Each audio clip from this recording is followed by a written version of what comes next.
Movie शुरू होती है इस कहानी के मेन कैरेक्टर बॉब को दिखाने से, जो शहर के एक मील में काम किया करता था। यहाँ उसकी वाइफ और एक बेटी भी थी जिसका नाम ईवा था, लेकिन हम जान पाते हैं कि ये दोनों से अलग रहा करता था। ईवा बड़ी हो रही थी, जिस वजह से उसकी अपने मॉम से दूरियां बढ़ती चली जा रही थीं। वो अपनी मॉम के किसी बात पर ध्यान ही नहीं देती, इसीलिए परेशान होकर उसकी मॉम बॉब से बात करती है। उसे सब कुछ बताने के बाद कहने लगती है कि आप उसके डैड हैं, उसे कुछ समझाने की कोशिश करे, लेकिन बॉब भी उसे सीधे मुंह बात नहीं करता। उल्टा यह कहते हुए बोलता है कि मैं अब तुम लोगों से किसी भी तरह का रिश्ता नहीं रखता। लेकिन जाहिर सी बात है कि ईवा उसकी बेटी जो थी, इसीलिए उसके बारे में सुनकर बॉब को भी काफी बुरा फील हुआ था। इसीलिए अपना मन हल्का करने के लिए वो एक बार में चला जाता है, जहाँ उसकी मुलाकात एक डीलर से हुआ, जहाँ वो बॉब से कहने लगता है कि मेरे बॉस नेल्सन को एक बहुत ही खास आदमी की जरूरत है और उसका सामान को खुफिया तरीके से एक जगह से दूसरे जगह पर पहुँचा सके। दरअसल वो बॉब को इस काम को करने के लिए ही कह रहा था और नेल्सन का नंबर भी देता है, लेकिन फिलहाल के लिए बॉब जिस सामान को लेने के लिए आया था वो बस उसी को लेता है। अगले दिन जब वो काम पर गया तो वो वहाँ पर एक खराब मशीन को देखने लग जाता है। मशीन के अंदर जब वो झांक रहा था कि तभी अचानक से वो चल पड़ी, लेकिन उसकी जांच करते हुए वो न जाने कहाँ खो गया कि तभी उसके साथी ने उसे आवाज जैसे ही लगाई वैसे ही बॉब पीछे हट गया और वो उस मशीन से कटने से बाल बाल बच गया था। वो काफी अजीब तरह से महसूस करने लग गया था, इसीलिए वो अपने बॉस को कहता है कि मुझे कुछ दिनों के लिए छुट्टी चाहिए, जिसके लिए उसका बॉस मान जाता है। इसीलिए बॉब अपने घर आकर सामान पैक किया और गाड़ी लेकर निकल पड़ता है। रात में जब वो गाड़ी चला रहा था तो उसके शरीर में अचानक से कमजोरी महसूस होने लग गई, जिससे वो अपने गाड़ी को संभाल नहीं पाता और उसका गाड़ी जोर से जाकर एक बड़े से खंभे से टकरा गई, जिससे बॉब का एक्सीडेंट हो जाता है। उसकी तो जान का कोई खतरा नहीं था, लेकिन थोड़ी बहुत चोटें आई थी। इसीलिए वो फौरन नेल्सन को कॉल करके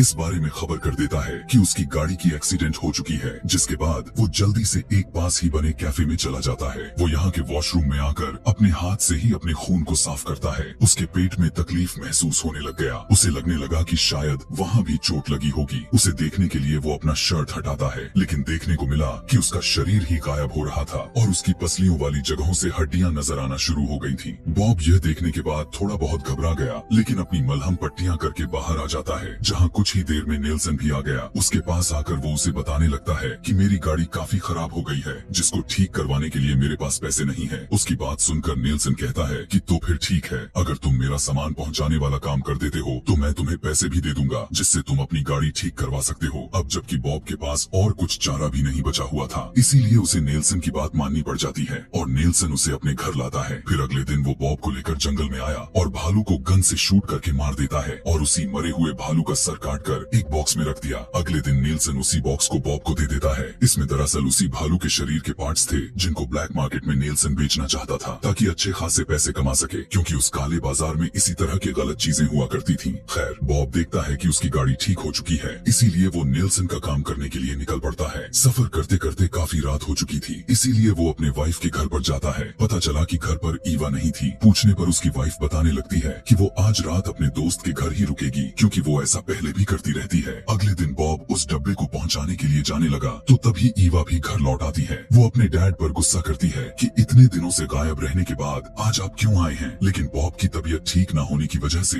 वो कोई भी जवाब नहीं देता। इसीलिए ईवा बिना नोटिस किए घर के अंदर चली जाती है। बॉब उस आदमी के पास पहुंचकर उसके डब्बे को उसे दे देता है। आदमी ने उसे बताने लगा कि तुम नेल्सन के साथ काम मत करो, वो बहुत ही खतरनाक इंसान है। लेकिन तबीयत बिगड़ने की वजह से बॉब उसकी बातों पर ज्यादा ध्यान नहीं देता और बस अपना काम करता रहता है। ये चीज उस आदमी ने भी नोटिस कर ली थी कि बॉब की हालात कुछ ठीक नहीं लग रही, इसीलिए वो बॉब को एक चाइनीज दवाई देता है, जिसे लेकर बॉब घर आ गया। यहाँ पर ईवा उसके बिगड़ते हुए तबीयत के बारे में पूछती है, लेकिन बॉब उसे झूठ बोल देता है कि ज्यादा कुछ नहीं है। फिर ईवा अपने दादाजी के जानलेवा बीमारी के बारे में पूछने लगती है, यानी बॉब के डैड के बीमारी के बारे में, लेकिन वो उसकी कोई भी बात का जवाब नहीं देता और उसकी बातों को घुमा फिरा देता है। कुछ ही देर के बाद ईवा अपने दोस्तों से मिलने के लिए घर से निकल जाती है, जहाँ रास्ते में उसे एक चाइनीज दुकान दिखाई दी, जिसके अंदर वो चली जाती है। दरअसल अपने पिता बॉब की तरह उसे भी बीमारी थी, जिसके बारे में वो दुनिया के सामने नहीं लाना चाहती थी। शॉप में एक लेडी ईवा को एक दवाइयाँ दिखाती है, साथ साथ उसने उसे यह भी बताया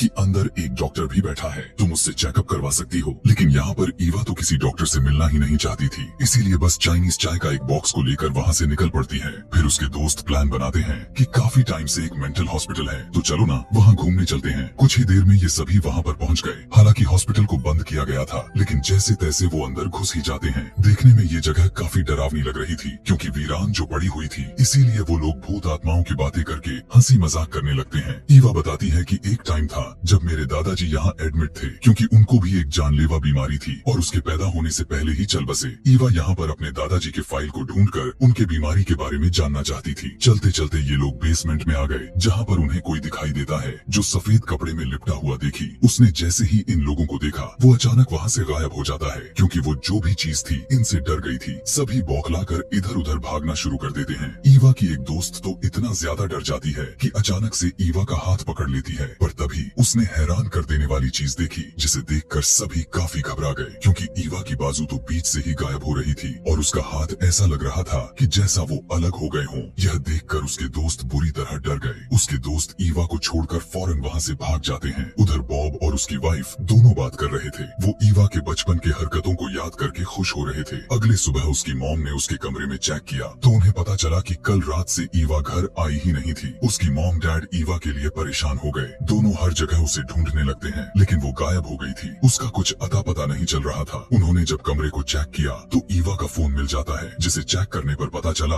कि वो अपने दोस्तों के साथ मेंटल हॉस्पिटल गई हुई थी। इसलिए बॉब और उसकी वाइफ ईवा के दोस्त के घर पूछने के लिए जाते हैं लेकिन उसके डैड का कहना था कि मेरी बेटी भी घर नहीं लौटी। अब दोनों काफी घबरा गए। कुछ देर के बाद बॉब नेल्सन को कॉल लगाकर कहने लगता है कि तुम्हारे अगले पार्सल को डेस्टिनेशन तक पहुंचाने में टाइम लग जाएगा क्योंकि मेरी बेटी लापता हो चुकी है, इसीलिए मैं उसे ढूंढ रहा हूँ। तब बॉब ने ईवा के बाकी के दोस्तों को देखा और वो उनसे पूछने के लिए चल जाता है लेकिन वो लड़के सीधे मुंह जवाब नहीं देते, जिस वजह से बॉब को काफी गुस्सा आ जाता है और वो उन्हें पीटना शुरू कर देता है। तब उनमें से एक लड़का कहने लगता है कि ईवा हमारे साथ मेंटल हॉस्पिटल गई तो थी लेकिन हम तो वहाँ से डर कर भाग गए थे, मगर ईवा नहीं भागी और वो आखिर अब वो कहाँ है इस बारे में हम कुछ नहीं जानते। यह सुनने के बाद बॉब को समझ में आ जाता है कि जरूर वो हॉस्पिटल में अपने दादा की बीमारी के बारे में जानने गई होगी। उधर जब ईवा को होश आया तो वो खुद को एक पिंजरे में बंद हुआ पाती है। उसे कुछ भी समझ में नहीं आ रहा था कि आखिर वो यहाँ पर कैसे आ गई और किसने उसे कैद कर लिया। बॉब और उसकी वाइफ दोनों हॉस्पिटल जाते हैं जहाँ सिक्योरिटी गार्ड उन्हें रोक लेते हैं और उन्हें अंदर जाने नहीं देते। बॉब को यह देखकर गुस्सा आ गया, इसीलिए गार्ड पर हमला कर देता है लेकिन खुद ही तकलीफ में तड़पते हुए नीचे गिर जाता है। उसे कुछ लोग उठाकर पास वाले हॉस्पिटल में लेकर आए। तभी वहाँ की एक लेडी उसके पास आती है जो बॉब को पहचान लेती है क्योंकि वो उसके डैड को काफी अच्छी तरीके से जानती थी। वो बॉब की वाइफ से कहने लगती है कि उसकी हालत काफी खराब है, इसीलिए बॉब को यहीं इसी हॉस्पिटल में रखना होगा। बॉब को याद आया कि बचपन में जब उसके डैड इस हॉस्पिटल में अपना इलाज करवा रहे थे तो बॉब उनके रूम के बाहर ही बैठा रहता था। यहाँ के डॉक्टर उसे अंदर जाने नहीं देते थे और तभी से वो बॉब को जानती थी क्योंकि उसके डैड भी तो नहीं चाहते थे कि बॉब को मेरी बीमारी के बारे में पता चले। उस टाइम उनकी हालात काफी ज्यादा मात्रा में खराब हो चुकी थी।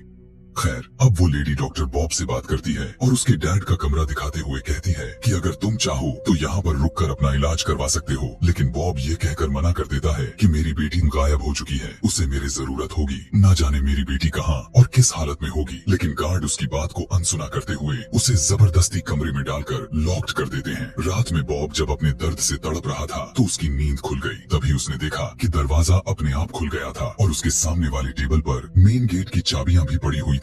यह सब देखकर ऐसा लग रहा था कि जैसे कोई उसकी मदद करना चाहता है, इसीलिए वो फौरन यहाँ से निकलकर अपने वाइफ के घर आ गया। यहाँ पर उसे पता चला कि उसकी वाइफ घर पर ही नहीं है लेकिन उसकी पड़ोसन थी। तभी नेल्सन को कॉल आया। वो बॉब को धमकी देते हुए कहने लगता है कि अगर मेरा पार्सल टाइम पर अपनी मंजिल तक ना पहुँचा तो मैं तुम्हें और तुम्हारी फैमिली को खत्म कर दूंगा। इस बात को सुनकर वो और भी ज्यादा परेशान हो जाता है। तभी उसे पता चला कि ईवा की दोस्त घर लौट आए हैं, इसीलिए उससे बात करने के लिए फौरन बॉब निकल लेता है। ईवा की दोस्त बताती है कि मुझे उस बारे में पता चल चुका है क्योंकि मैंने ईवा का बाजू देख लिया था जो धीरे धीरे आधे पर से गायब हो चुका था। वो बॉब को ईवा की बैग देती है। चेक करने पर बॉब को उसमें से उसे चाइनीज चाय मिलती है कि तभी बॉब को याद आया कि ये तो बिल्कुल वैसे ही है जैसी दवाई मुझे उस आदमी ने दी थी जिसे मैंने नेल्सन का पार्सल पहुंचाया था। इसीलिए वो फौरन उस आदमी के पास पहुंचा और उसे अपने लापता बेटी और अपने वाइफ के बारे में पूछता है। जवाब में उस आदमी ने बताया कि देखो, भले ही मैं गलत काम करता हूँ लेकिन मैं खुद भी एक हस्बैंड और एक बाप हूँ, तो मैं किसी के बेटी और वाइफ को कभी भी अगवा करने का सोच ही नहीं सकता। यह कहने के बाद वो आदमी बॉब को उसकी चाइनीज दुकान के बारे में बताता है जहाँ से ईवा ने चाय को ली थी। अब हमें ईवा दिखाई जाती है जिसे कुछ लोग चेक करना चाहते थे, इसीलिए उसके शरीर पर कट्स लगा रहे थे।